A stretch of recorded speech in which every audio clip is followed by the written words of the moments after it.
The galaxy had known peace under human watch for 2,000 years. Every species that traveled between the stars understood one simple truth. Humanity did not make war anymore. They had evolved beyond it. They had become gardeners of civilization, teachers of young races, and builders of harmony across 10,000 worlds. The Council of 700 Species met every decade on the garden world of Prime. Representatives from every corner of the galaxy gathered beneath crystal domes that humans had helped construct. They debated trade routes and mining rights. They discussed the placement of new jump gates. They argued about resource allocation for developing worlds. But they never discussed war. War was something from the ancient times. War was what primitives did before they learned better. Humanity had shown them all a different way. In the old records, buried deep in archives that few bothered to access anymore, there were stories about Earth's past, tales of blood and fire, chronicles of weapons that could crack planets and poisons that could kill worlds. But those were just stories now, myths from a barbaric age. The humans of the present day smiled gently when asked about such things. They changed the subject to art or music or the latest advances in medical technology. The Star Dominion was young as galactic powers went. Only 800 years had passed since the species first achieved faster-than-light travel. In that time, they had conquered 47 worlds. They had subjugated 12 species. They had built an empire through strength and terror. They were proud creatures. They stood 3 meters tall with 4 arms and thick-scaled skin that could stop a plasma bolt. Their jaws could crush stone. Their eyes could see in darkness that would blind other species. They believed they were the perfect predators, designed by evolution itself to rule. High Warlord stood on the command deck of his flagship, the Eternal Claw. Through the viewport, he watched his fleet assemble. 200 warships arranged themselves into attack formation. Their hulls gleamed with fresh armor plating. Their weapon banks hummed with barely contained energy. "The coordinates are confirmed," said his tactical officer. "The human world called Haven lies 3 jump cycles ahead." His lipless mouth stretched into what served as a smile among his people. "Tell me again about this world." The tactical officer pulled up holographic displays. A blue-green planet appeared, spinning slowly in the light. Haven, population 4 million humans, no military presence, no orbital defense platforms, no weapon signatures of any kind. They appear to be farmers and artists. Our scouts reported extensive agricultural operations and several large cultural centers. Weapons? None detected, High Warlord. They do not even have personal defense systems registered. The entire planet appears to be demilitarized. Laughed. The sound was harsh and grinding, like stones rubbing together. The humans have grown soft. 2,000 years of peace have made them weak. They have forgotten what it means to be predators. "Should we proceed with the full raid protocol?" the tactical officer asked. "Yes, take everything of value. Kill anyone who resists. Capture the young and healthy for the slave markets. Burn what we cannot carry." The fleet began to move. Jump drives activated one after another, tearing holes in the fabric of space itself. The Eternal Claw led the way, carrying toward what he believed would be an easy victory. He could not have been more wrong. Haven was everything the scouts had reported and more. From orbit, the planet looked like a jewel set against the velvet darkness of space. Green continents spread across its surface, divided by brilliant blue oceans. White clouds drifted lazily through the atmosphere. City lights sparkled on the night side, arranged in patterns that suggested careful planning rather than random growth. In the capital city of New Eden, a woman named Sarah was putting her children to bed. Her home sat on the edge of a vast wheat field that stretched to the horizon in every direction. The evening light painted everything in shades of gold and amber. "Tell us a story, Mama," her daughter asked. She was 7 years old with dark hair and curious eyes that seemed to see everything. "What kind of story?" "A scary one about monsters." Sarah laughed softly. There are no monsters anymore, little one. The galaxy is at peace. But there used to be monsters, right? Grandmother told me about the old times. Sarah hesitated.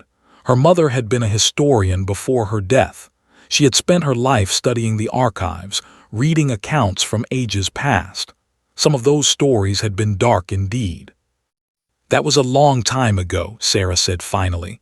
Before you were born, before I was born, before even my grandmother's grandmother was born. We're different now. Better. Her son, who was 5, looked up from his pillow. What happened to the monsters? We stopped being them, Sarah said. She kissed both children on their foreheads. Now sleep. Tomorrow we're going to the festival in town. There will be music and dancing and all the sweet cakes you can eat. She dimmed the lights and walked to the window. The first stars were appearing in the darkening sky. Somewhere out there, she knew, other humans lived on other worlds. Artists and scientists and philosophers, teachers and healers and dreamers. They had spread across the galaxy like seeds on the wind, and everywhere they went, they brought peace. Sarah smiled at the thought. It was a good universe they had built. Then the sky began to burn. The first ships broke through the atmosphere like falling meteors. Their hulls glowed red from re-entry friction. Sonic booms rolled across the land, shattering windows and setting off alarms. More ships followed, then more still, until the sky was filled with descending vessels. Sarah grabbed her children and ran for the emergency shelter beneath their home. She had never used it before. No one in 3 generations had needed to use such things. But the shelter was there because humanity never completely forgot its past. Above ground, the fleet began its work.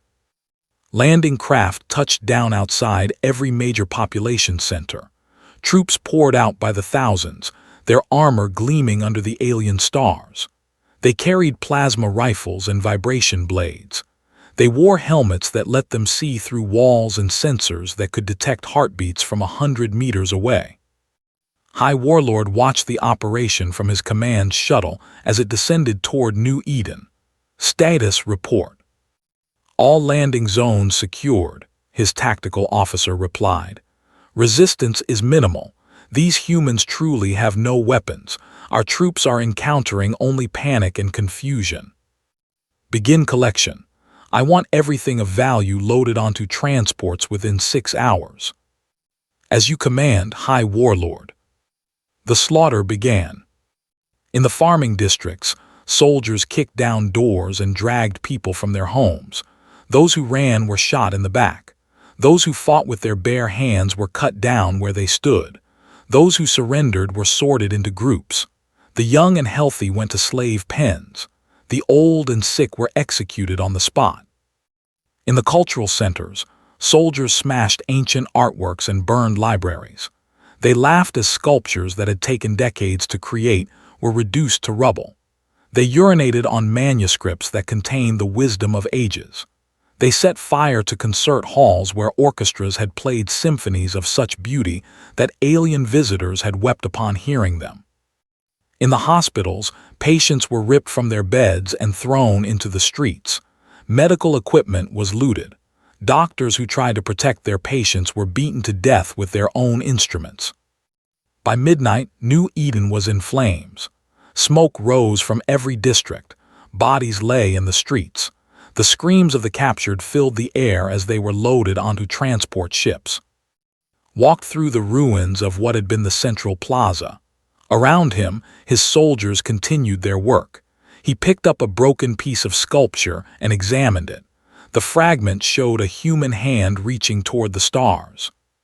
Pathetic, he said, dropping it. This is what happens to species that forget how to fight. They become prey. His communicator chimed. High Warlord, we have completed the preliminary assessment. Haven contains significant deposits of rare minerals and vast agricultural resources. The slave count is currently at 300,000, with more being processed. Total casualties among the human population are estimated at 200,000. Acceptable. Continue operations until dawn, then begin withdrawal. Understood, there is one other matter. Speaker. One of our survey teams discovered something unusual. Beneath the capital city there appears to be a structure. It is very old, very deep. Our scans cannot penetrate its outer shell. His eyes narrowed. Show me. They led him to a construction site on the eastern edge of the city.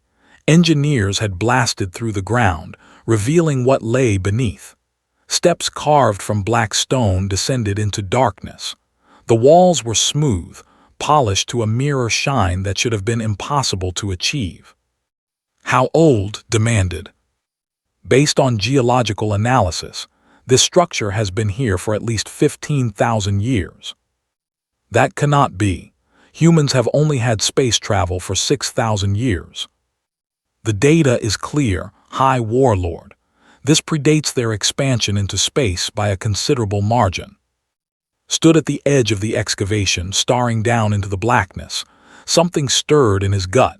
Not fear. They did not know fear, but something else. A warning from deep in his genetic memory.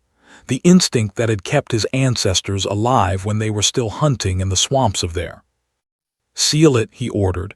Collapse the entrance. I want no one going down there. High Warlord. Do it now. The engineers obeyed, planting charges around the excavation. The explosion brought tons of rubble crashing down, burying the entrance completely. But it was already too late. Deep beneath the surface, far below where any scanner could reach, something ancient stirred. Banks of machines that had slept began to wake. Lights flickered on in corridors that no living human had ever walked. Automated systems ran diagnostic checks on equipment that should have been obsolete but wasn't. In the heart of the installation, a message began to compose itself. It would travel through channels that the galaxy had forgotten existed. It would reach destinations that no star map recorded. It would wake things that should have stayed asleep. The message was simple, only 3 words. Haven has fallen. On Earth, morning was breaking over the city once known as Geneva. The sun rose above mountains that had been old when humanity was young. Its light fell on streets lined with trees that had been planted 1,000 years ago. It illuminated buildings constructed from materials that would last another 1,000 years more. Sat in her office in the old United Nations building. The structure had been preserved as a historical monument, but it still served a function. She was the Administrator General of Human Affairs, a position that mostly involved coordinating cultural exchanges and approving art grants. Her morning had been pleasantly ordinary. Coffee and a pastry, a review of the week's schedule, a brief call with her daughter on Mars about the upcoming family reunion. Then her desk began to glow. At first she thought it was a malfunction. The surface of her desk, which was made from reclaimed wood and should not have had any electronic components, was emitting a soft golden light. She touched it cautiously. Pain exploded through her skull. When she could see again, she was no longer in her office. She stood in a vast chamber with walls of dark metal. Symbols she had never seen before covered every surface. In the center of the room, a column of light rose from floor to ceiling. "Where am I?" she whispered. A voice answered. It was not a human voice. It was not any kind of voice she could identify. It seemed to come from everywhere and nowhere at once. "You are in the vault. You have been chosen." Chosen for what? To remember. The column of light shifted. Images began to form within it. Saw things that made her legs weak. She saw fleets of ships so vast they blocked out stars. She saw weapons being fired that cracked moons like eggs. She saw armies of humans marching across alien worlds, their faces hard and cold. "What is this?" she asked.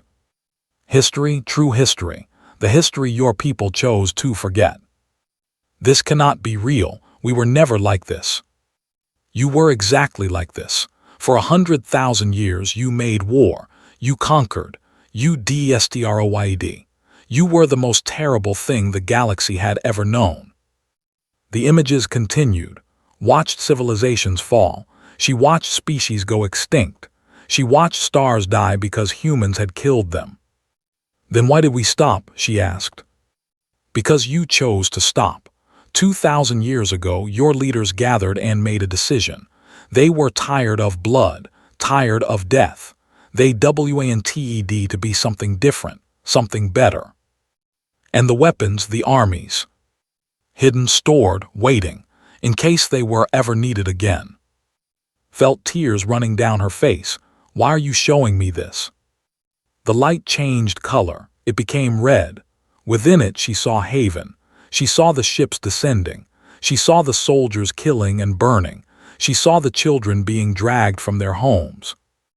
Because someone has awakened the ancient anger. Someone has reminded your people why they built these vaults. Someone has attacked a Haven home. Haven whispered, "No, that's not possible. No one would dare." The Star Dominion has dared. 200,000 of your people are dead. 300,000 more have been taken as slaves. Your world burns as we speak. Something changed in his chest. Something that had been sleeping her whole life began to wake up. It was old and cold and full of fury. For a moment, she did not recognize it. Then she understood. It was her birthright, the inheritance that every human carried in their blood, buried so deep that most never knew it was there. "What do you want from me?" she asked. The choice.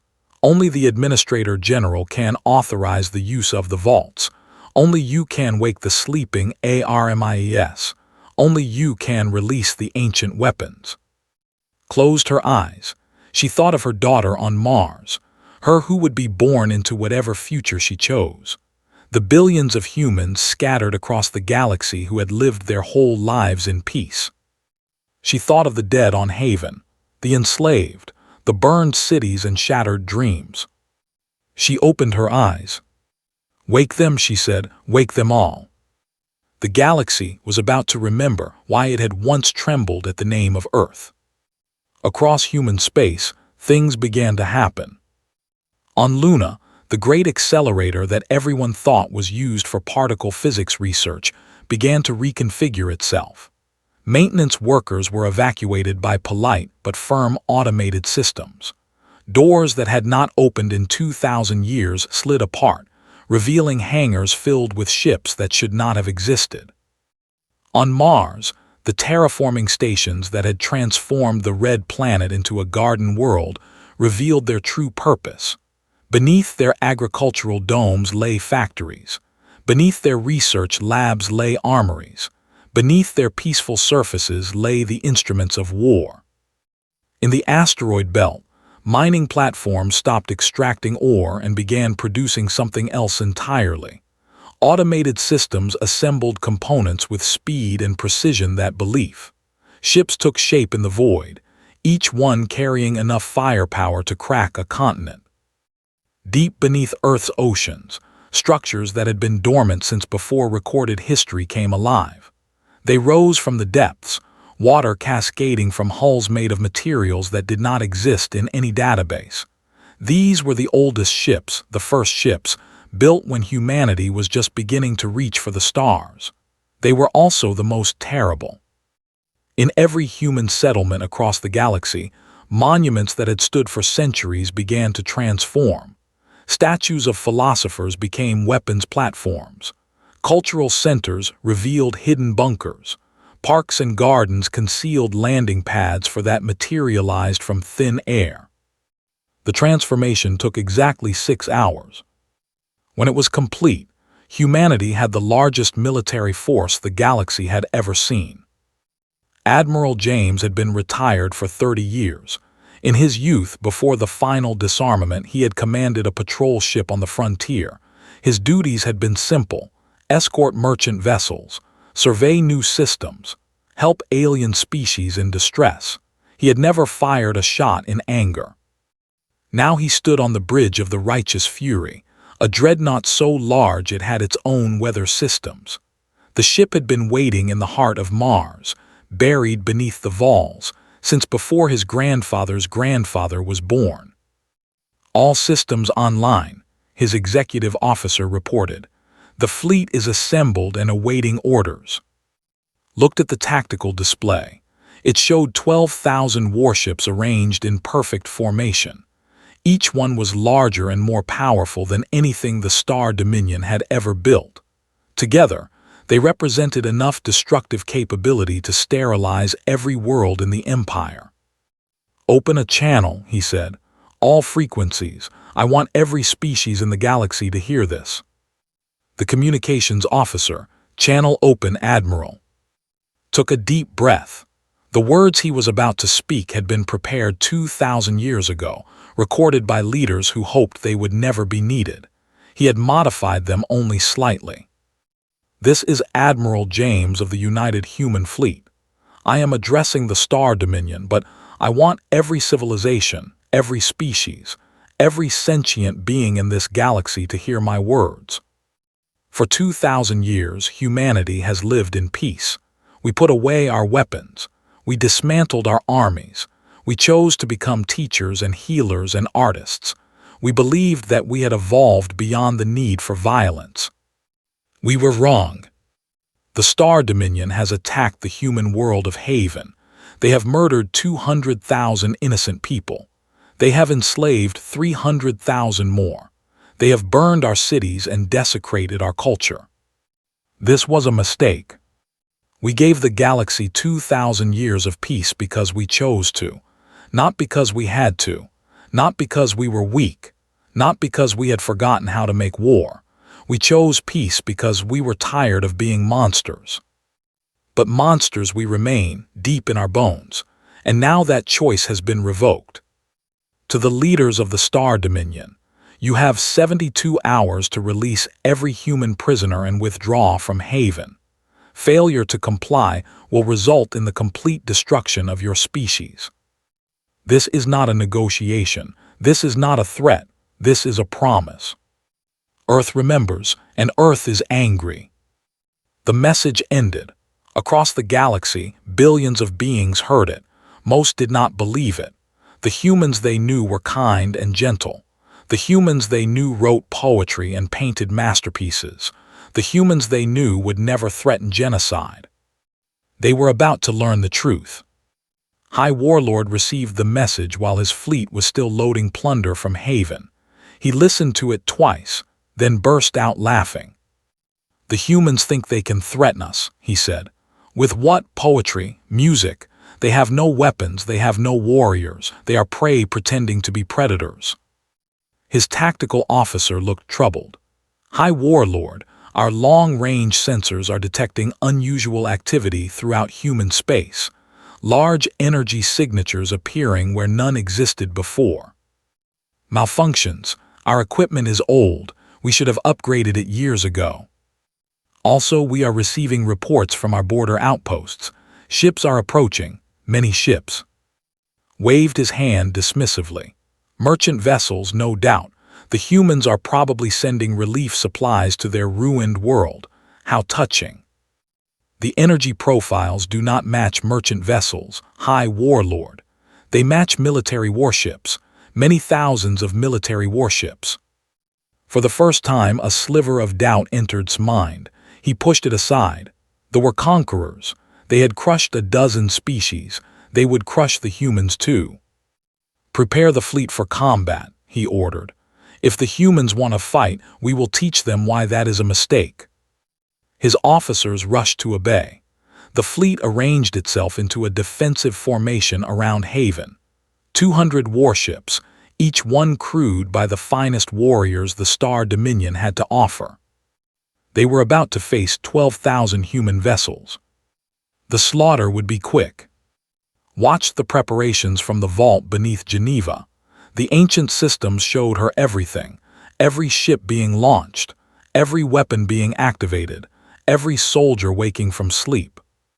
She had not slept in 3 days. She had not eaten. She could not stop watching. "You should rest," said the voice of the vault. "The war will begin soon. You will be needed." "How can I rest? I just ordered the destruction of an entire species." "You ordered justice. There is a difference." Is there, two wrongs don't make a right. That's what we teach our children. Your children were not taken as slaves. Your cities were not burned. Your people were not murdered in their beds. Closed her eyes. Behind her eyelids she saw the images the vault had shown her. 100,000 years of war, rivers of blood, mountains of skulls. She understood now why her ancestors had chosen peace. They had seen too much death, done too much harm. But she also understood why they had kept the weapons. Some evils could not be answered with kindness. Some wrongs required a response in kind. "Show me Haven again," she said. The display shifted. The blue-green world appeared, but it was changed now. Smoke rose from the continents. Debris orbited where satellites had once provided communications. On the surface, soldiers continued their brutal work, unaware of the doom approaching them. How many are still alive down there? 3.2 million humans remain on the surface.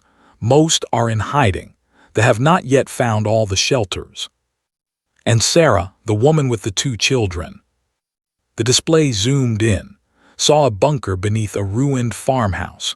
Inside, a woman held her children close while they slept. Her face was gaunt with fear and hunger, but she was alive. She survived, the vault confirmed. Good, make sure she keeps surviving. I want her to see what happens next. As you wish. Turned away from the display. She walked to the center of the chamber where a single chair waited. It was simple and unadorned, carved from the same black stone as the walls.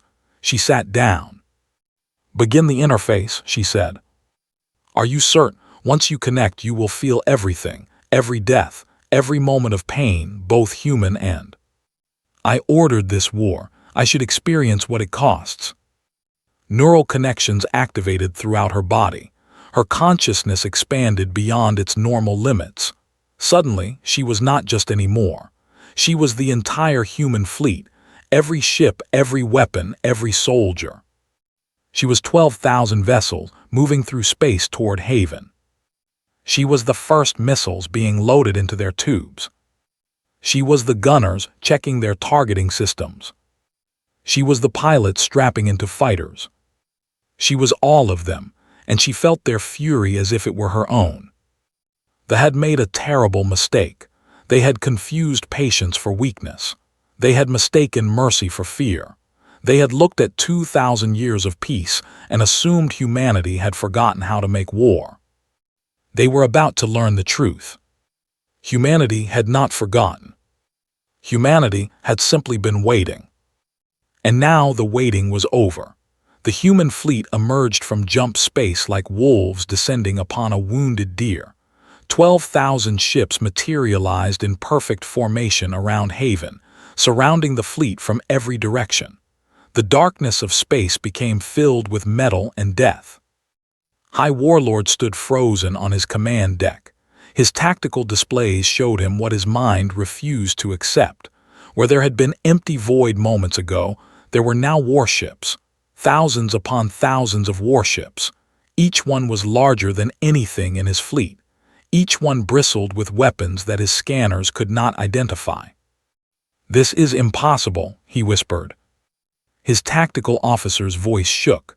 "High Warlord, we are receiving targeting locks from multiple sources. Their weapons are charging." "How many?" "All of them, High Warlord. Every ship has weapons trained on us." Forced himself to breathe. He was a warrior. He had conquered worlds. He would not show fear in front of his crew. "Open a channel to their flagship. I will negotiate." The communications officer worked frantically at her console. "Channel open." Straightened his spine and spoke with all the authority he could muster. "Human fleet, this is High Warlord of the Star Dominion. You have violated our sovereign space. Stand down your weapons or face consequences." Silence answered him. Long seconds passed. His crew exchanged nervous glances. Then a voice came through the speakers. It was cold and calm and utterly without mercy. "High Warlord, I am Admiral James of the United Human Fleet. You received our warning. You had 72 hours to release our people and withdraw from Haven. That deadline expired 16 minutes ago. We can still negotiate. Name your terms. The time for negotiation ended when you burned our cities. The time for mercy ended when you enslaved our children. There are no terms. There is only justice. Felt something he had not experienced since he was a hatchling fighting his siblings for survival. Fear. Pure, cold fear. You cannot do this. If you attack us, our will respond. The Star Dominion will never rest until humanity is destroyed. We are counting on it. The channel went dead. Admiral lowered his hand from the communications panel. Around him, his bridge crew waited in tense silence.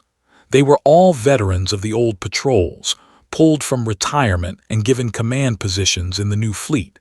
None of them had ever fired a weapon in anger. That was about to change. Status of the planetary evacuation, asked. His operations officer checked her displays. Are entering atmosphere now. They should reach the major shelter locations within 20 minutes. Estimated extraction time for all surviving civilians is 4 hours. And the enemy prisoners. The 300,000 humans taken as slaves are being held in transport ships at the rear of the formation. Our targeting computers have identified those vessels and marked them as protected. Nodded. Good. We take back our people first, then we deal with the rest. His tactical officer spoke up. Admiral, the fleet is beginning to move. They're attempting to break through our formation. Show me. The main display shifted. 200 warships were accelerating toward the nearest gap in the human formation. Their weapons were charging. Their shields were at maximum. They were trying to escape. They're running, observed. Should we let them? No, they would return with reinforcements. They would raid other human worlds. They would continue their crimes. Paused. Besides, Earth is angry, and Earth wants them to suffer. He keyed the fleet-wide channel. All ships engage the enemy. Do not destroy the slave transports. Everything else is a valid target. Make them regret the day they touched our people. The human fleet opened fire. The first salvo came from the righteous fury itself. Weapons that had been dormant for 2,000 years roared to life. Beams of concentrated energy lanced across the void, striking shields with devastating force. One shot. 2, 3. On the fourth, the shields collapsed. The cruiser behind them lasted approximately 2 more seconds before it became an expanding cloud of debris. Across the formation, similar scenes played out. Human ships targeted vessels with cold precision. Every shot found its mark. Every impact caused catastrophic damage. The fired back desperately, but their weapons splashed harmlessly against human shields. Enemy vessel destroyed. The announcement came from the tactical station. Confirmed kill on second target, third target breaking apart, fourth target losing power. Within 5 minutes, half the fleet was gone. High Warlord watched in horror as his ships died around him. The Eternal Claw shook from impacts that should have destroyed it instantly. Only the desperate efforts of his engineering crew kept the shields from collapsing entirely. Target their lead ship, he screamed. All batteries concentrate fire on their flagship. A dozen vessels obeyed, turning their weapons on the righteous fury. The barrage was impressive by any normal standard. Enough firepower to level a city rained down on the human dreadnought. The righteous fury barely noticed. Minimal damage to forward shields, reported shield operator. Regeneration rate exceeds incoming damage. They cannot hurt us. Felt no satisfaction, no joy. He felt only a grim determination to finish what had been started. This was not glory. This was justice. Return fire on the vessels targeting us. Disable, don't destroy. I want prisoners to interrogate later. The tactical officer paused. Admiral, our weapons don't have a stun setting. Then aim for their engines. We'll pick through the wreckage afterward. The Righteous Fury's secondary batteries spoke. Precision shots severed power conduits and shattered propulsion systems. Ships went dead in space, their crews still alive but helpless. Watched his flagship lose power section by section. Emergency lighting flickered on as main systems failed. His crew worked desperately to restore function, but there was nothing to restore. The human weapons had surgically removed every critical system. All ships retreat, ordered into his communicator. Jump to emergency coordinates, save yourselves. A few ships tried to obey. Their jump drives began to charge, space bending around them as they prepared to escape. Then the human interference field activated. Every jump drive overloaded simultaneously. The energy backlash killed crews by the hundreds. Ships that had been preparing to flee suddenly found themselves adrift, their primary means of escape destroyed. "They're jamming our FTL drives," tactical officer reported, his voice barely above a whisper. "We cannot escape, we cannot run." Sank into his command chair. Around him the battle continued, but it was not a battle anymore. It was an execution. The slave transports were the last vessels the human fleet approached. Ordered all firing to cease as his ships surrounded the 20 massive vessels that held humanity's stolen children. "Open a channel to those transports," he commanded. His communications officer, "Channel open." "This is Admiral to the commanders of the slave transports. You have 30 seconds to open your cargo bays and release the human prisoners. If you harm any of them, if you threaten them, if you so much as look at them the wrong way, I will personally oversee the destruction of your. Begin releasing them now." The cargo bays opened. Bodies began to drift into space. For a terrible moment, thought they had killed them all. Then he saw movement. The humans had been given emergency vacuum suits before release. They were alive. "All rescue ships, begin recovery operations. Get our people to safety." Shuttles launched from every human vessel, racing toward the drifting figures. Medical teams stood ready. Counselors prepared for trauma that would take years to heal. Food and water and warm blankets waited for those who had spent days in the cramped holds of alien ships. Sarah watched from the shelter beneath her ruined farm as human descended through the smoke-filled sky. She had been waiting for 3 days. Her children had run out of food on the second day. Her water was nearly gone. When the shelter doors opened and she saw human faces, she collapsed into their arms and wept. "It's okay," the rescue worker said, holding her gently. "It's okay, we came, we're taking you home." "My children," Sarah managed between sobs. "They're inside, they're hungry." "We'll get them, we'll get everyone. The nightmare is over." Sarah wanted to believe that, but she had seen the sky burning. She had heard the soldiers laughing as they killed her neighbors. She had smelled the smoke of her world's destruction. Some nightmares never truly ended.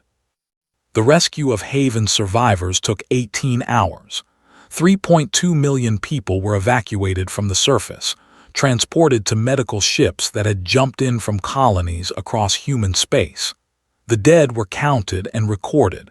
Names were added to memorials that would be built later. When the evacuation was complete, admirals surveyed what remained of the fleet. 43 ships were still intact enough to hold crews. 200 enemy personnel had been captured. Among them was High Warlord himself. "Bring the prisoners to the brig," ordered. "Separate the High Warlord from the others. I want to speak with him personally." His security chief nodded. "And the ships? Salvage what we can, study their technology, then destroy the rest." "Understood." Walked to the viewport and looked out at Haven. The planet was now, its beautiful surface marked by the wounds of invasion. It would heal, eventually. Humans were good at rebuilding, but the scars would remain, reminding future generations of what had happened here. His communicator chimed. "Admiral, we're receiving a transmission from Earth. Its administrator." "Put her through." His face appeared on his personal screen. She looked exhausted, her eyes ringed with dark circles, her hair disheveled. The neural interface had taken its toll on her body and mind. "Report, Admiral. The battle is over. Haven is secured. We've rescued over 3 million civilians and recovered 300,000 from the slave transports. Enemy casualties are near total. We have 43 ships and approximately 200 prisoners, including their High Warlord. And our losses? None." Closed her eyes. None. Not a single ship destroyed, not a single casualty. Their weapons could not penetrate our shields. Their tactics were 2,000 years out of date. Paused. Administrator, they never stood a chance. This was not a battle. It was a massacre. I know. I felt every death. Every who died in that engagement. I experienced their final moments. Why would you subject yourself to that? Because I ordered this. Because it was my decision. If I'm going to send people to die, even enemies, I should feel what that means. Considered this. In his youth, he had studied the ancient military theorists. They had talked about the psychological distance between those who ordered wars and those who fought them, was trying to close that distance. What happens now? He asked. Now we give the Star Dominion one more chance. We send them evidence of what happened here. We return the bodies of their dead, treated with respect. We offer to release their prisoners in exchange for a formal apology and reparations. And if they refuse, then we go to there and burn it to ash. Heard no hesitation in her voice, no doubt. Whatever reservations she might have had about violence, they had been resolved. The people who attacked Haven had crossed a line that could not be uncrossed. Understood, Administrator. We'll begin preparations for Phase 2. Admiral, one more thing. Yes. The other species are watching. Every civilization in the galaxy saw our fleet appear. They're frightened. They remember the old stories now. They remember what humanity used to be. Is that a problem? It's an opportunity. We can use this fear to prevent future wars, or we can let it fester and create new enemies. I haven't decided which path to take yet. Take your time. The fleet isn't going anywhere. Nodded and ended the transmission. In the brig of the Righteous Fury, High Warlord sat in a cell designed for species much larger than humans. The walls were smooth and featureless. The light came from everywhere and nowhere. There was no visible door. He had been stripped of his armor and weapons. He wore simple cloth garments that felt like prison fabric. For the first time in his life, he was not the predator. The wall in front of him shimmered and became transparent. On the other side stood a human woman in a military uniform. She was small by standards, barely reaching his chest height, but her eyes were hard and she carried herself like a warrior. High Warlord, I am Commander Sarah of the United Human Fleet. Blinked, the name meant nothing to him. Are you here to gloat? No, I'm here to understand. She stepped closer to the transparent wall. 3 days ago, your soldiers destroyed my home. They killed my neighbors. They nearly killed my children. I want to know why. Because we could. Because you were weak. Because the galaxy belongs to the strong. That's not an answer. That's an excuse. Felt anger rising in his throat.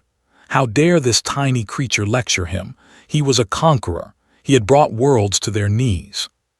You were prey, he said. We were predators. That is the natural order. The natural order, Sarah shook her head. High Warlord, do you know why humanity stopped making war 2,000 years ago?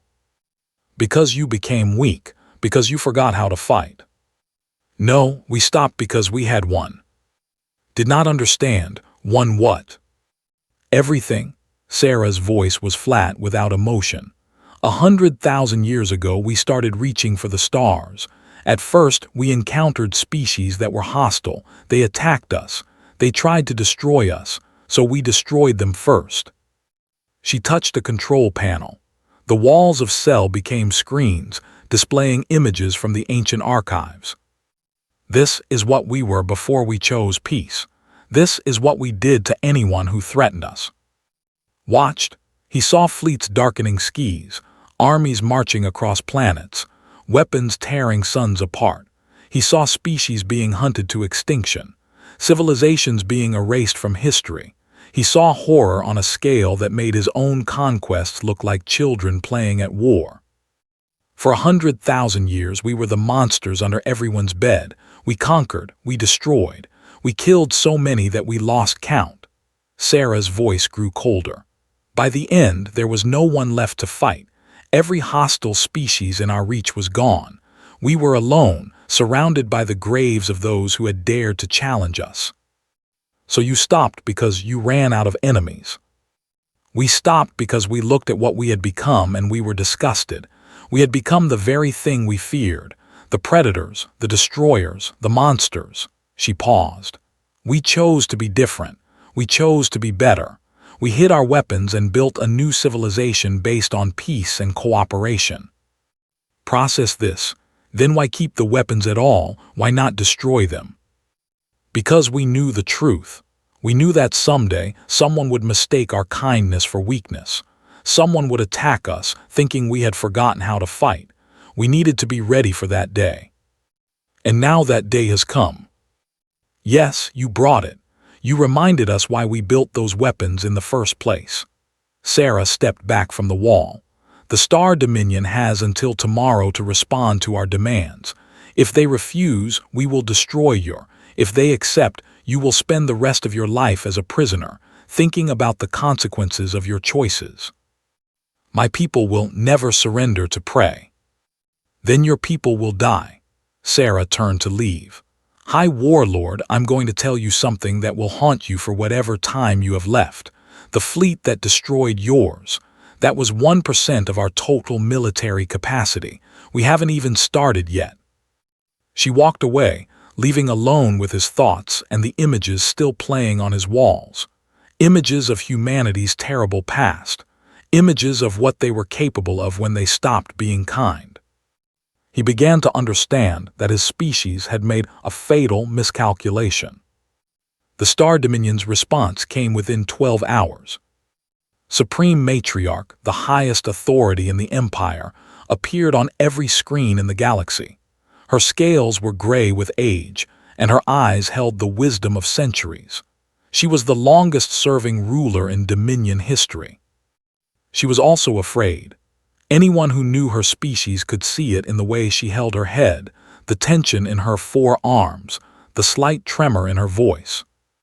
People of the galaxy, she began, I speak to you today in response to the demands of humanity. They have asked for an apology for the raid on Haven. They have asked for reparations. They have asked for the return of their dead. She paused, gathering herself. I refuse. A murmur swept through the watching galaxy. On human ships, officers exchanged glances. In the vault beneath Geneva closed her eyes. The Star Dominion does not apologize to prey, continued. We are conquerors. We are warriors. We will not bow to a species that forgot how to fight. Another pause. Her voice grew harder. Furthermore, I am ordering the immediate mobilization of the entire Dominion fleet. Every ship we possess will be brought to bear against humanity. We will crush them. We will destroy them. We will scatter their ashes across the void. She leaned forward, her ancient eyes burning with pride and fury. High Warlord was a fool to underestimate the humans. I will not make the same mistake. I am committing our full strength to this conflict. Every soldier, every ship, every weapon we possess. We will show the galaxy that the Star Dominion cannot be threatened. The transmission ended. In the fleet around Haven, Admiral listened to the Supreme Matriarch's words in silence. When they were finished, he looked at his tactical display. Thousands of ships were being tracked across Dominion space, all converging on the route to human territory. How many? He asked. Preliminary count is 8,000 warships, his tactical officer replied. They're pulling everything they have. Border patrols, defense platforms, training vessels, all of it. Time to intercept. At their best speed, they'll reach the edge of human space in approximately 3 weeks. Nodded slowly, plenty of time. His communications officer spoke up. Admiral, we're receiving orders from Earth. Administrator wants to speak with you. Put her through. His face appeared on his screen. She looked slightly better than before, though exhaustion still marked her features. You heard the transmission? She asked. I did. The matriarch has committed her entire military to the war. Yes, that's exactly what we wanted. His lips curved into something that was not quite a smile. Admiral, do you remember the old Earth tactic called strategic encirclement? Isolate the enemy from reinforcement and resupply, then destroy them at your leisure. They have just isolated themselves. Every ship they own is now moving toward us. There is undefended, their colonies are unprotected. Understood. You want us to bypass their fleet entirely. I want you to let them think they're winning. Let them come into human space. Let them believe they're chasing us.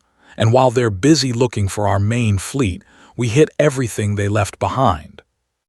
That will require splitting our forces. Our forces are already split. The fleet at Haven is less than 10% of what we have available. There are another 100,000 ships waiting in reserve throughout human space. We have more than enough. Absorb this. 100,000 warships, more than the combined military strength of every other species in the galaxy, and humanity had kept it hidden for 2,000 years. Administrator, how did we keep this secret? How did no one notice? Because we're good at keeping secrets, Admiral, because we spent 100,000 years at war and we learned how to hide our strength. The other species saw what we wanted them to see: peaceful farmers, gentle artists, harmless philosophers. Her voice hardened. They forgot what we really are.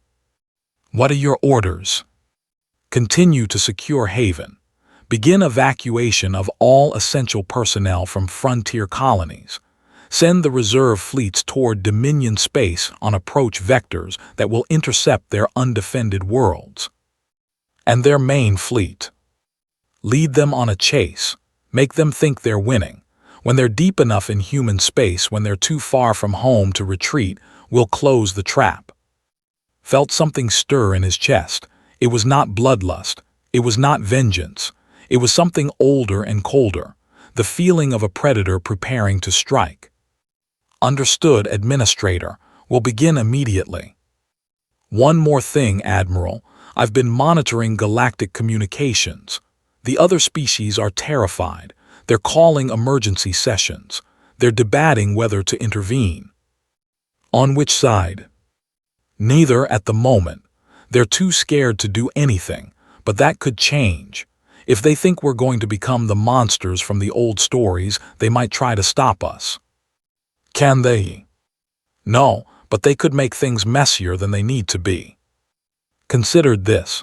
Perhaps we should give them something to reassure them. What do you have in mind? A demonstration, not of our power but of our restraint, something to show them that we're not planning to conquer the galaxy. Thought about it. That could work. What did you have in mind specifically? The prisoners that we captured. Let me return them to their people, unharmed, with a message. What message?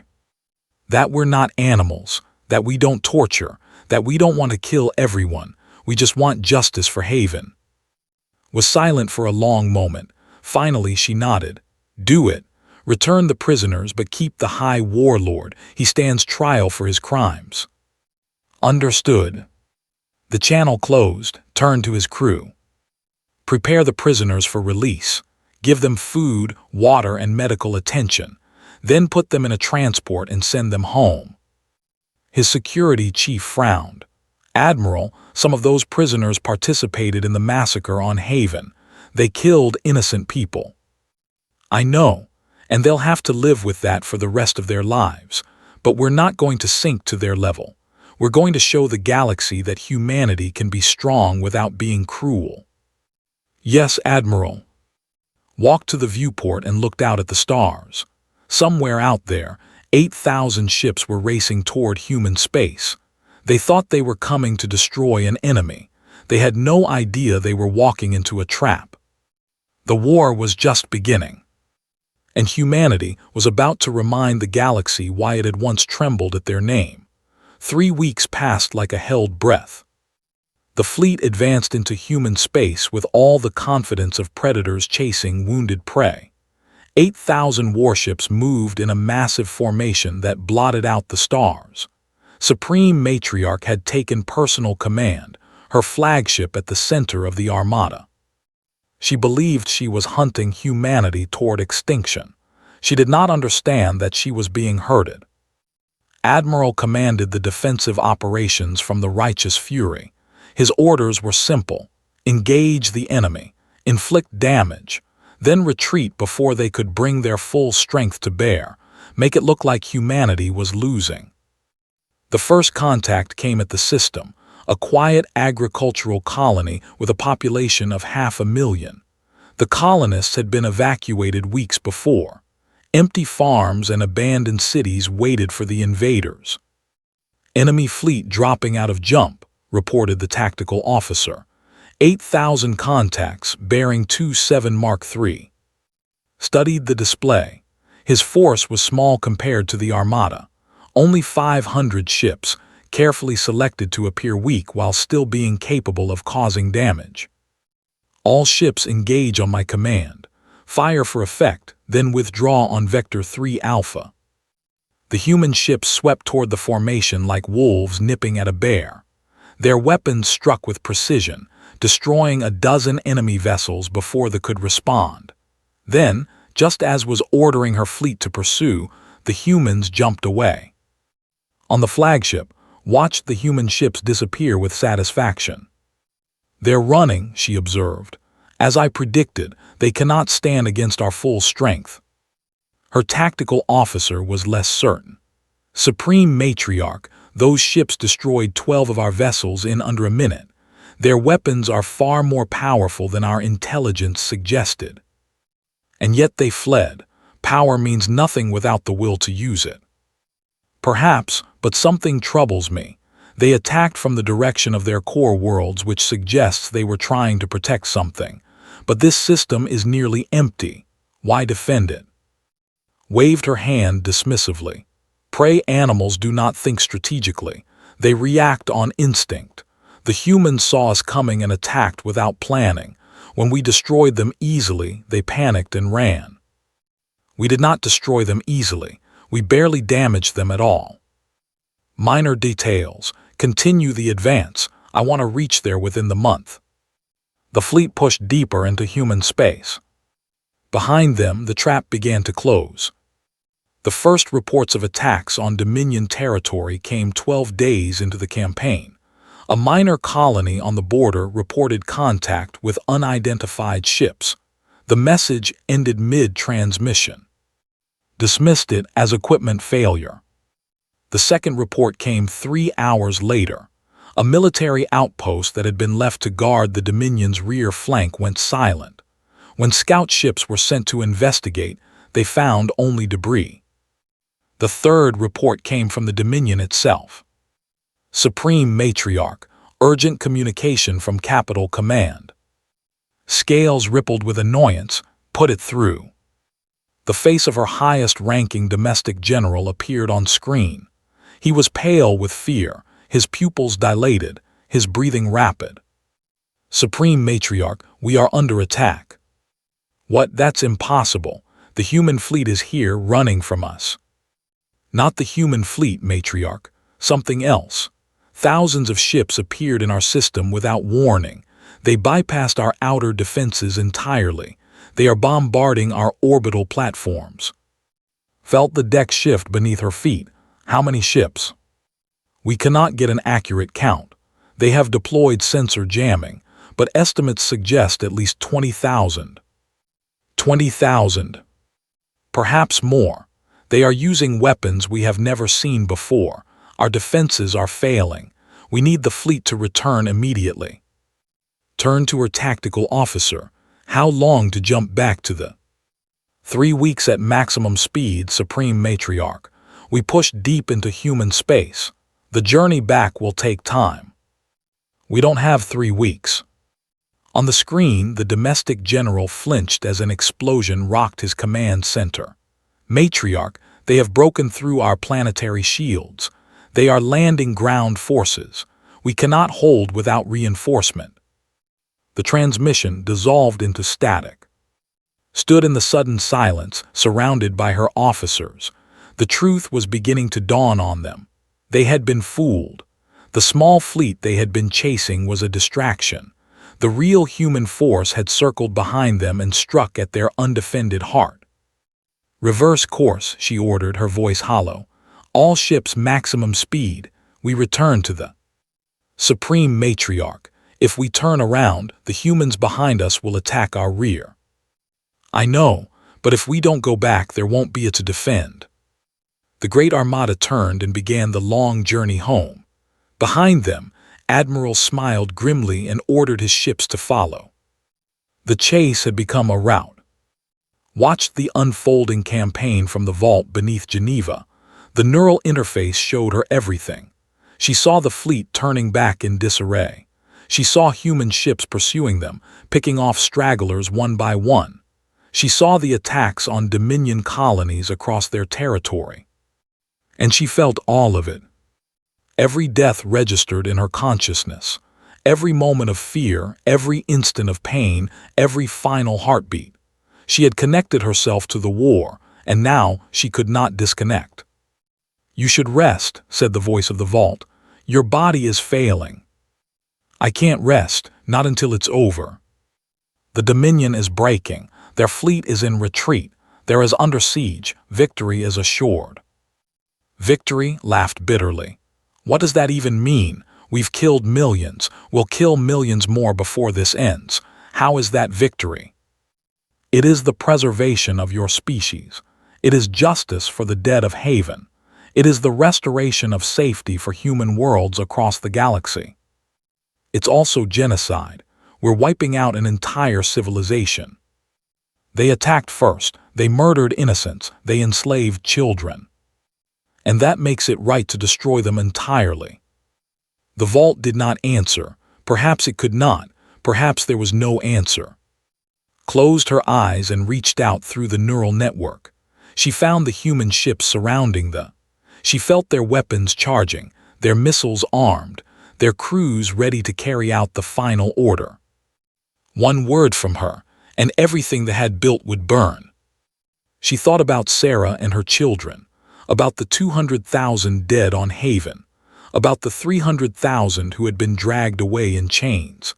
She thought about the fear and pain and loss that one act of aggression had caused. Then she thought about the millions of civilians on there, the children who had never harmed anyone, the elderly who remembered a time before the Star Dominion, the ones who had not chosen this war and did not deserve to die for it. "Open a channel to the Dominion," she said. "All frequencies." Channel open. Took a deep breath. "People of the Star Dominion, I am Administrator General of Humanity. Your fleet is destroyed. Your colonies have fallen. Yours is surrounded. This war is over. You have lost." She paused, gathering her thoughts. "I could order the destruction of your planet. I could burn your cities and kill your children. I could make your species extinct. That is within my power. Your own leaders would do the same if our positions were reversed." Another pause. "But I will not give that order. Humanity chooses to be better than our enemies. We choose mercy, even for those who showed us none." She let that sink in. "Here are my terms. Your current government will surrender unconditionally. Your Supreme Matriarch will face trial for crimes against humanity. Your military will be disbanded permanently. Your weapon factories will be converted to peaceful purposes. In exchange, your people will be allowed to live. Your culture will be preserved. Your children will grow up in a galaxy that has learned the cost of war." She leaned forward, her voice hardening. "These terms are not negotiable. You have 1 hour to accept. If you refuse, I will reconsider my position on extinction." The channel closed. sat back, trembling. She had just threatened to destroy an entire species. Part of her hoped they would accept. Part of her, a dark part she did not want to acknowledge, hoped they would refuse. The neural interface pulsed with the emotions of millions. Fear from the anticipation from the human fleet, confusion from the watching galaxy. She felt it all, and it threatened to overwhelm her. "You did well," said the voice of the vault. "You offered them mercy. Many humans would not have done the same. I threatened genocide. You gave them a choice. That is more than they gave the people of Haven." Did not respond. She watched the countdown timer marking the seconds until the deadline. 47 minutes passed. Then a response came. Supreme Matriarch appeared on screen. She was standing on the bridge of her flagship, surrounded by the wreckage of her dream of conquest. Her scales were dull, her posture bent. She looked decades older than she had 3 weeks ago. "Administrator, I accept your terms." Felt a wave of relief wash through her. "You will surrender personally." "I will, but I have a request." "Speaker." "Let my people remember what they were. Do not erase our history. Do not make us forget that we were once conquerors. Let us learn from our mistakes instead of pretending they never happened." Consider this. You want to be remembered as villains. I want my children's children to understand why we fell. If they forget our pride and aggression, they may repeat our mistakes. Better to carry shame than to walk blindly into another disaster. It was a wise request, perhaps the first wise thing had said since the war began. "Agreed. Your history will be preserved unchanged. Your defeat will be recorded honestly. Future generations can judge for themselves." Nodded slowly. "Then I accept your terms in full. The Star Dominion surrenders to humanity." The war was over. But the consequences were just beginning. The occupation of space took months to organize. Human ships patrolled every system, ensuring that no remnant forces tried to continue the fight. Administrators arrived to begin the process of transition. Trials were scheduled for war criminals. High Warlord stood before a tribunal of human judges in a courtroom that had been constructed specifically for the occasion. The charges against him were read aloud: murder, slavery, destruction of cultural property, crimes against humanity. He listened in silence. When asked how he pleaded, he said only 2 words: "I understand." The judges exchanged glances. "You understand, that is not a plea." "I understand why you hate us. I understand why you destroyed our empire. I understand now what we did wrong." His voice was hollow. "We thought you were prey because you did not fight back. We thought your peace was weakness. We could not imagine that anyone would choose to be kind when they had the power to be cruel. And now I see the truth. You are not prey. You are the most dangerous predators the galaxy has ever known. You simply chose to stop hunting." He looked at the judges with something that might have been respect. "That takes more strength than anything my species ever accomplished." The tribunal found him guilty on all counts. He was sentenced to life imprisonment, to be served on a special facility designed for alien inmates. He did not appeal. Across the galaxy, other trials produced similar results. Soldiers who had participated in the Haven massacre were identified and prosecuted. Officers who had given orders were held responsible. The architects of the Star Dominion's aggressive policies were exposed and condemned. But most citizens were not criminals. They were ordinary people who had been caught up in their leaders' ambitions. For them, humanity offered something different. Rehabilitation centers were established throughout former Dominion space. Who wanted to learn peaceful trades were given education and training. Those who sought to make amends were allowed to participate in rebuilding projects on Haven and other damaged worlds. Sarah, who had been promoted to commander after the war, oversaw one such project. She stood in a field that had once been her farm, watching workers plant new crops alongside human volunteers. Her children played nearby, chasing each other through the tall grass. They had been told stories about the invasion, but they were young. The trauma would fade with time.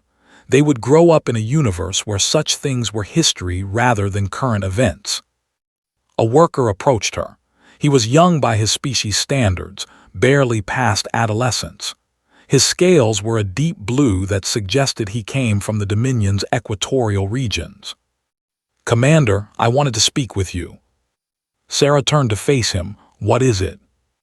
"I wanted to apologize, not officially for the government, just personally, for what happened to your world. You weren't here during the invasion. You didn't kill anyone." "No, but my people did, and I was taught to celebrate conquest. I was taught that prey species deserved what happened to them." He looked down at his feet. "I was wrong. We were all wrong." Sarah studied him for a long moment. Then she held out her hand. "I'm Sarah, what's your name?" He stared at her hand in confusion. Among his people, such gestures were reserved for surrenders. "It's a handshake," she explained. "Humans do it when they meet someone new. It means we're willing to try being friends." Slowly, hesitantly, he reached out with one of his 4 hands and took hers. "My name is—" "Nice to meet you. Would you like to stay for dinner? The crops aren't ready yet, but we have food from the supply ships." His translator struggled with the concept of a former enemy inviting him to share a meal. When it finally processed the words, his eyes widened. "You would feed me, after what my people did." "What your leaders did, there's a difference." Sarah smiled, though it did not quite reach her eyes. "Besides, if we stay angry forever, we'll become what we hate. I'd rather try moving forward." She led him toward the communal dining area, where humans were already gathering for the evening meal. Her children ran ahead, excited about dinner. It was not forgiveness. Not yet, perhaps not ever, but it was a beginning. The Council of 700 Species convened for an emergency session on Prime. The crystal domes that had been built for peaceful debate now echoed with fear and uncertainty. Representatives from every corner of the galaxy had come to discuss the human problem. They had watched humanity transform from gentle gardeners into cosmic warriors in the span of weeks. They had seen an empire that had terrorized a quarter of the galaxy destroyed in a month. And they were terrified of what might come next. The ambassador, a crystalline being that communicated through light pulses, addressed the assembly first. "We must discuss the obvious concern. Humanity has revealed capabilities that none of us suspected. They possess military strength that exceeds all of our species combined. What is to prevent them from conquering us all?" The host, a being of living mist, responded.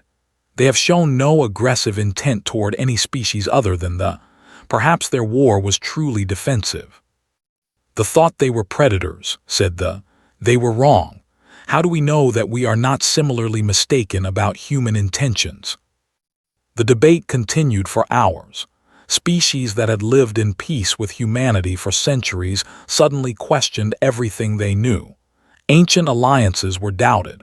Trade agreements were scrutinized for hidden threats. Then the human delegation arrived. Walked into the assembly chamber with a small escort. She looked different from the gentle administrators who usually represented humanity. There was steel in her spine and ice in her eyes. The transformation was subtle but unmistakable. "Representatives of the council," she began, "I know why you called this session. You are afraid of us." The chamber went silent. "You should be. We have been lying to you for 2,000 years." Gasps and murmurs rippled through the assembly. "Not about our intentions. We genuinely wanted peace. We genuinely tried to help every species that asked for our assistance. We genuinely believed that we had evolved beyond our violent past." She paused. "But we kept the weapons. We kept the ships. We kept the soldiers, because deep down we knew this day might come." She walked to the center of the chamber, where a holographic display waited. "Let me show you something." The display activated. Images appeared of the vault beneath Geneva, the ancient installations on Luna and Mars, the hidden factories in the asteroid belt, the ships sleeping beneath Earth's oceans. This is what we kept hidden. Enough military power to destroy every civilization in the galaxy 100 times over. Weapons that could crack planets. Ships that could darken suns. Technology from ages when we were the monsters everyone feared. The assembly watched in horror. We could have conquered you at any time. We could have made ourselves rulers of the galaxy. We chose not to. We chose peace because we were tired of war. We chose kindness because cruelty had brought us nothing but pain. Turned slowly, meeting the eyes of representatives from a dozen different species. The Star Dominion thought our choice was weakness. They learned otherwise, but I want to make something clear to all of you. We have no intention of conquering anyone. We have no interest in empire. All we want is to return to the peace we built. How can we trust you? Asked the ambassador. You can't, not completely. Trust has to be earned, and we understand that we have to earn it again, smiled slightly. But consider this. If we wanted to destroy you, you would already be dead. The fact that you're sitting here, debating whether to be scared of us, proves that we mean you no harm. The spoke, what do you want from this council? Recognition that what we did was justified. They attacked an unarmed civilian population. They murdered innocents. They enslaved children. We responded to aggression with appropriate force. That is not conquest. It is justice. And the future. In the future, we hope to return to our role as builders and teachers. We will maintain our military capabilities. We would be fools to disarm again after what happened, but we will not use them unless provoked. She looked around the chamber one final time. Humanity chose peace once. We can choose it again, but make no mistake.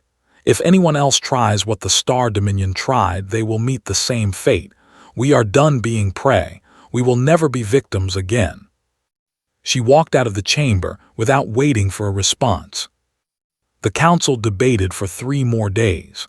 In the end, they recognized humanity's actions as legitimate self-defense. They also established new protocols for military transparency, requiring all species to declare their true capabilities. Humanity, to a point. They revealed enough to satisfy the Council's requirements. They kept enough hidden to ensure their security. It was a compromise, but compromises were how civilizations survived. Years passed. The scars of the war began to heal. Haven was rebuilt, its cities rising from the ashes with new designs that honored the past while looking toward the future. The now called the Reformed Dominion slowly integrated into galactic society as peaceful citizens. Retired from public life after a decade of service, she lived in a small house on the coast of what had once been Italy, tending a garden and writing her memoirs. The neural interface had left its mark on her. She could still feel echoes of the war sometimes, phantom pains from deaths that were not her own. Admiral returned to his pre-war existence, teaching history at a university on Mars. His lectures on military strategy were popular with students, though he always emphasized that the best victory was the one that never had to be fought. Sarah raised her children on the rebuilt Haven. Her son became a diplomat, working to strengthen ties between humanity and the Reformed Dominion. Her daughter became a historian, documenting the war so that future generations would understand its causes and consequences. And across the galaxy, a new understanding took hold. Humanity was not what it appeared to be. Beneath the gentle exterior lay something ancient and terrifying, something that had conquered stars and crushed civilizations in ages past, something that had chosen to sleep rather than continue its rampage. The other species learned to respect this truth. They learned that kindness was not weakness, that mercy required strength, that the most dangerous predator was the one that chose not to hunt. Most importantly, they learned not to wake the sleeping dragon. Because when humanity woke up angry, galaxies burned. In the vault beneath Geneva, the ancient machines returned to their slumber. The weapons were stored, the ships put back in their hidden berths, the soldiers returned to civilian life. The war was over. Peace had been restored. But the vault remained vigilant.